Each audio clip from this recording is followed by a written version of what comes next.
धर्म के दो रूप हैं। एक धर्म का बचकाना रूप है। जिनकी बच्चों जैसी बुद्धि है वे ईश्वर को व्यक्ति मान के चलते हैं कि वहां आकाश में बैठा हुआ देख रहा है कि आप रात में पानी पी रहे हैं कि नहीं पी रहे हैं, कि आप किसी से झूठ बोले कि नहीं बोले, हिसाब लगा रहा है। वही खाते लिए बैठा होगा। अब तक पागल हो जाता है अगर कोई परमात्मा आपके सब कारनामों का हिसाब रखता होता। एक एक आदमी अपने कारनामों से पागल हो जाता है, उसकी क्या गति होती। ईश्वर अगर ये सब हिसाब लगाता है। ईश्वर कोई व्यक्ति नहीं है,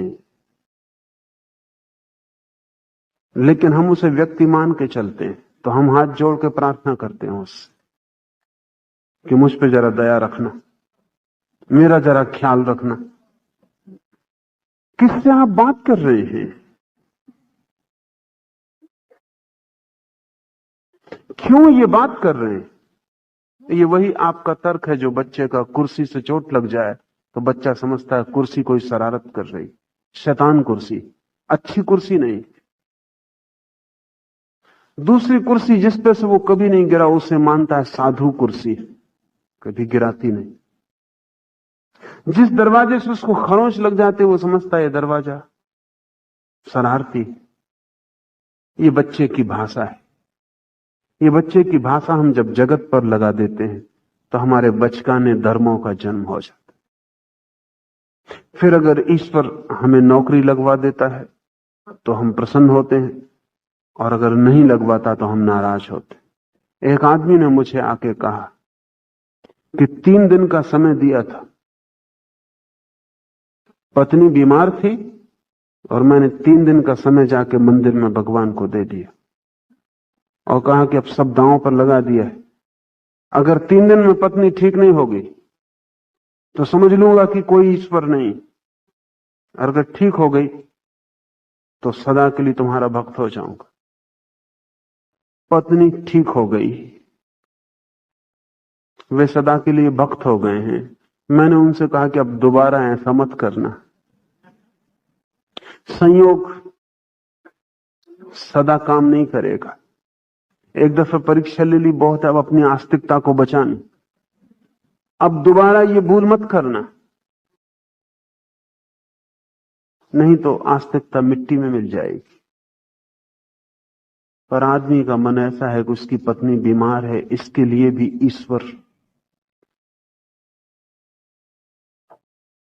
ईश्वर को कुछ करना चाहिए। और वो ये भी सोचता है कि अगर मैं कहता हूं कि मैं तुम्हें मानना छोड़ दूंगा तो धमकी भी दे रहा है,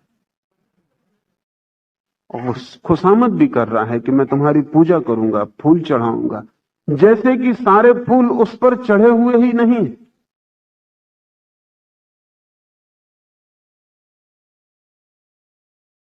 वो एक सलाह दे रहा है बुद्धिमानी की कि थोड़ी समझ से काम करना, नहीं तो एक आदमी को चूकोगे, खो जाओ। जैसे ईश्वर का होना कोई लोकतांत्रिक मतों पर निर्भर है कि एक मत, एक वोट हाथ से जाता है। वो आदमी ये कह रहा है कि पार्टी बदल लूंगा 3 दिन के भीतर,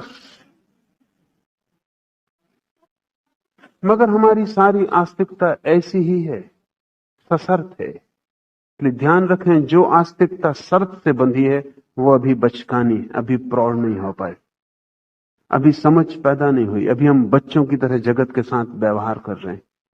लाओ से एक प्रौढ़ धर्म की बात कर रहा है। वहां ईश्वर व्यक्ति नहीं है, नियम है। फर्क इसलिए समझ लेना जरूरी है कि जब ईश्वर नियम हो जाता है तो प्रार्थना नहीं, आचरण मूल्यवान हो जाता है। और जब ईश्वर व्यक्ति होता है तो आचरण नहीं, प्रार्थना मूल्यवान होती है। जब व्यक्ति ईश्वर होता है तो हम जो कर रहे हैं उसके आसपास उसे हम एक आदमी मान के करते हैं। फुसला भी सकते हैं, नाराज भी कर सकते हैं, प्रसन्न भी कर सकते हैं।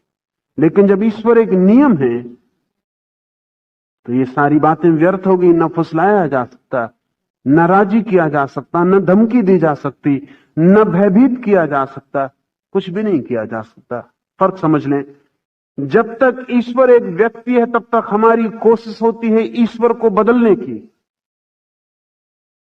जब एक आदमी जाके कहता है मेरी पत्नी बीमार, उसे ठीक करो, वो ये कह रहा है कि अपनी निर्णय बदलो मेरी पत्नी को बीमार रखने की, कि तुमने जो कोशिश की है उसे बदलो। एक आदमी कह रहा है कि मैं मर रहा हूं, मुझे बचाओ। एक आदमी कह रहा है मैं गरीब हूं, मुझे अमीर करो। कुछ भी कह रहा है, कुछ मांग रहा है, वो ये कह रहा है कि ईश्वर तुम अपने को बदलो, तुम्हारे निर्णय से मैं राजी नहीं हूं, तुम्हारे निर्णय में कोई भूल है, तुमने जो भी निर्णय लिया है अभी वो योग्य नहीं है, उसे बदलो। जब तक कोई व्यक्ति ईश्वर को व्यक्ति मानता है तब तक ईश्वर को बदलने की कोशिश चलती है। हमारी प्रार्थनाएं, हमारी पूजाएं, हमारी उपासनाएं, उपवास, सब ईश्वर को बदलने की कोशिश। लेकिन ध्यान रखना, ईश्वर को बदलने का कोई उपाय नहीं, और जो ईश्वर आदमियों से बदला जा सके उस ईश्वर का फिर कोई भरोसा करने की जरूरत नहीं। जिस दिन ईश्वर नियम हो जाता है उस दिन सारी चीज उल्टी हो जाती, तब हम अपने को बदलने के सिवाय कोई रास्ता नहीं रहता। अगर ईश्वर नियम है तो मुझे अपने को बदलना पड़ेगा, क्योंकि नियम न किसी को क्षमा करता, न किसी का पक्षपात करता। नियम निर्वैयक्तिक है, इम्पर्सनल है। कितनी ही करूं प्रार्थना कोई परिणाम ना होगा, आचरण का ही परिणाम हो सकता है। कितनी ही उपासना, कितने ही उपवास, कुछ परिणाम ना होगा। कितनी ही मांग करूं, कितनी ही कातरता से चिल्लाऊं, इससे कोई हल ना होगा। नियम सुनता नहीं, नियम शब्दों को नहीं मानता, नियम तो आचरण को, भीतर जो बदलाहट होती व्यक्तित्व की, उसको मानता है। मैं कितना ही पृथ्वी से कहूं कि मैं इर्छा तिरछा दौड़ूं, मेरी टांग मत तोड़ देना, उससे कोई फर्क ना होगा। मैं गिरूं तो मुझे चोट मत देना, उससे कोई फर्क ना होगा। मुझे अपने को ही बदलना पड़ेगा। हां, मैं अपने को इतना बदल सकता हूं कि पृथ्वी का सारा गुरुत्वाकर्षण भी मुझे जरा सी चोट ना पहुंचा पाए, क्योंकि गुरुत्वाकर्षण चोट पहुंचाने को नहीं है। गुरुत्वाकर्षण किसी को गिराने को नहीं है, न किसी को उठाने को है। गुरुत्वाकर्षण एक निर्वैयक्तिक नियम है। उस निर्वैयक्तिक नियम के बीच अगर मैं अपने को बदल लेता हूं, बदलने का मतलब है कि अगर मैं उस नियम और अपने बीच तालमेल, हार्मनी निर्मित कर लेता हूं, अगर उस नियम और मेरे बीच एक छंदबद्धता आ जाती, उस नियम के और मेरे बीच कोई शत्रुता और कोई विरोध नहीं रह जाता, उस नियम और मेरे बीच एक अविरोध निर्मित हो जाता, वो नियम और मैं एक हो जाते हैं। उस नियम से मेरी कोई अलग सत्ता नहीं रह जाती, उस नियम की मुझसे अलग कोई सत्ता नहीं रह जाती। हम मिल जाते हैं और एक हो जाते, तो फिर उस नियम से मुझे दुख नहीं पहुंचता, उस नियम से मुझे आनंद मिलने लगता है। जगत से हमें दुख पहुंचता है क्योंकि हम नियम के प्रतिकूल हैं।